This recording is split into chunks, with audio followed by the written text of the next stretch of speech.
நான் வந்து இந்த ஹைலேண்ட் கீழே தான் நிற்கிறேன் நான்.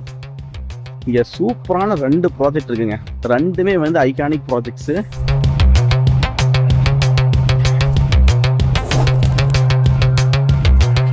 இது ஒன்று இருக்கு, இது ஒன்று இருக்கு. 2மே ரொம்ப சூப்பரான ப்ராஜெக்ட்ஸ். இந்த மொத்த பில்டிங்கும் மூவ் ஆகும். அங்கே இருக்கிற பில்டிங் இது வரை வரும். வீல் எவ்வளோ பெருசு இருக்கு, கிட்டத்தட்ட இந்த வீல் வந்து என் இடுப்புக்கு மேலே இருக்கும். ஒரு 4 ஃபீட் ஹைட்டுக்கு மேலே இருக்கும் இந்த வீல். பார்த்தீங்கன்னா படிக்கிட்டா இருக்கும். இப்போ இங்கே இருக்குன்னா, இங்கே இருந்துன்னா இங்கேருந்து இறங்கினா இந்த இடத்துக்கு வரலாம். இங்கேருந்து கிக்ஸ் மாதிரி இப்படி இறங்கி வந்து அப்படியே மேலே வரையிலும் போகலாம். பாருங்க, புயல் ரொம்ப அடிக்குது.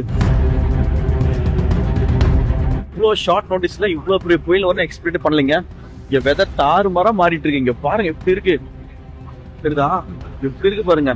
கரெக்டாக நம்ம ஹைலைன் வந்து கம்ப்ளீட் ஆகிற இடத்துல வந்து மழை வந்து ஸ்டாப் ஆயிருக்கு. மழை வந்து ஸ்டார்ட் பண்ணிருக்கு. வழியில மாட்டிருந்தோம்னா ரொம்ப கஷ்டம். இப்போ நியூயார்க் இந்த மலையை ரசிக்கிறது ரொம்ப நல்லா இருக்கு. இங்க பாருங்க, டைமாக ஹெவி ஆகிட்டே இருக்கு. மழை வந்து நிக்கிற மாதிரி தெரியல.